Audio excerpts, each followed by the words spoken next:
All right, today we're gonna mess around with this little bowl here, a little ring bowl, and I got a few colors already mixed up that I can play with. So it's gonna be one of those things where we're using up a variety of colors and doing a simple technique. So hang on.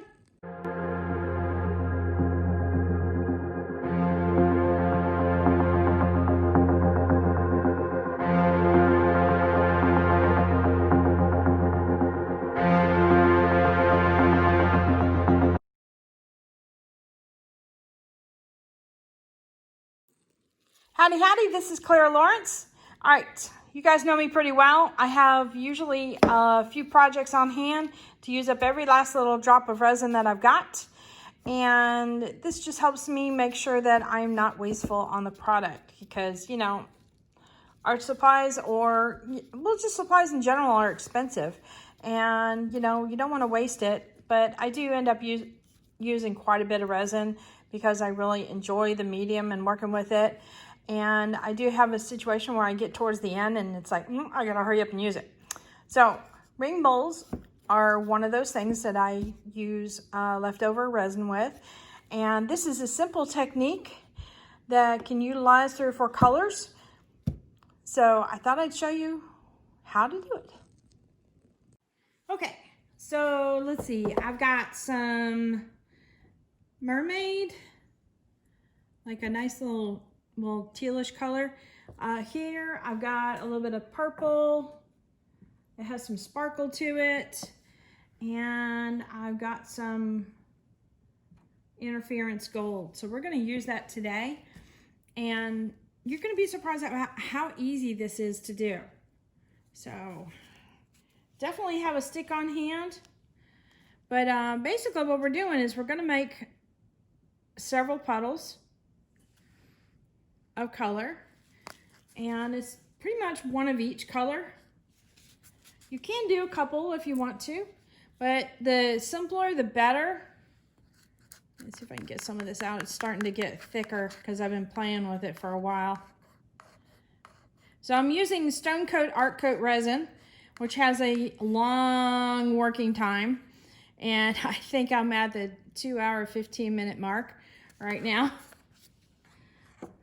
So, okay, so I've got a blob of purple, or the mermaid. Oops, I didn't get a stick. I should have gotten a stick. The reason why I get a stick is so that I can clean off the edge and it doesn't go dribbling over the side of my bowl, because we don't want that to happen. Okay. Oops, sorry about that. I bumped my camera. Let's see.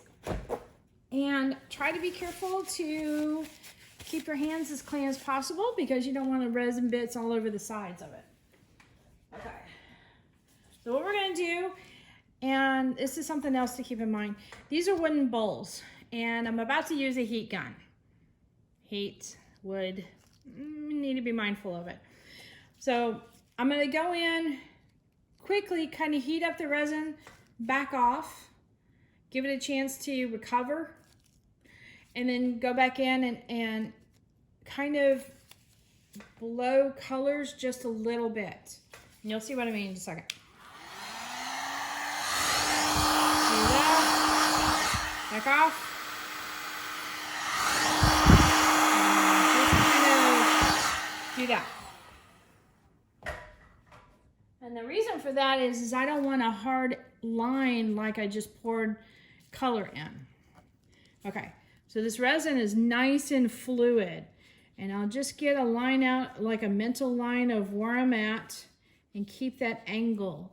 I've got it tilted just ever so slightly, and I go all the way around, and I stop when I like my swirl. You notice how there's a swirl going on there? And I like it right there. And I just kind of level it out. And that is almost a perfect oil slick. I've never done that one before. So a lot of times you'll get a big S in there. Sometimes you'll get, I've never gotten a distinctive line like that before, so that's a first. This one here, you see it? I don't know if you can see it. It seems kind of dark. Hopefully it's coming out. Okay, let's focus a little bit more. So there's a definite hook to it in there. And because I used a type of color, I ended up having like little bitty cells, but they were all dark colors, so the cells aren't that prominent. So what is happening is that I have a little bit of a coating that goes up the sides just ever so. And that's okay, as long as you keep, when you tilt it, you keep your angle the same all the way around, 360 degrees. And then you keep turning until you get to that place. It's like, oh yeah, I like that little swirl there. And then you lay it down, okay? So we'll let that cool off a little bit. And then I'm gonna go in and torch it one more time. And that's just to get rid of any bubbles that might come up.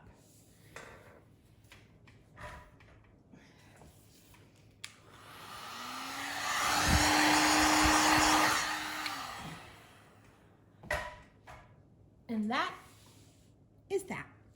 Let me bring you out here and let's zoom in. So you can see that's a really simple technique, and it brings a really pretty effect.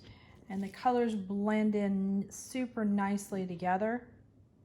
I'm not even worried about this one not blending in so much because the other ones have a nice little blend. So really pretty. There you go.